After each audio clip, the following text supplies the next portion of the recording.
വെട്ടരുത് പട്ടി, വെട്ടരുത്. എന്ത് വേണമെങ്കിലും കോംപ്രമൈസ് ചെയ്യാം. വരും, ഓടി വരണേ. അയ്യോ അയ്യോ, വെട്ടരുത്, പൊറിയും.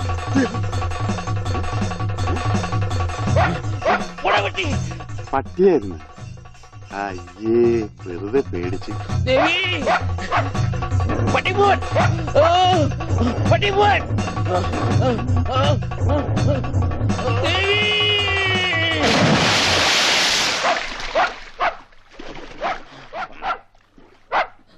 ഒരു പട്ടിപിടുത്തക്കാരനെ കൊണ്ടുവരണമെന്ന് പറയാൻ തുടങ്ങിയിട്ട് എത്ര കാലമായി? ഈ പണ്ടാരം പിടിച്ച പട്ടിക്കാരനെ ഈ കുളത്തിൽ ചാടാനേ എനിക്ക് നേരമുള്ളൂ. അതെനിക്കറിയായിരുന്നു. ആ, അതല്ലേ വെളിച്ചപ്പാടിനെ കല്യാണം വിളിക്കാൻ ഞാൻ ഇവിടെ തന്നെ കാത്തിരുന്നത്. ഇങ്ങോട്ട് കേറി വാ, കല്യാണക്കുറി തരാം. ഇപ്പൊ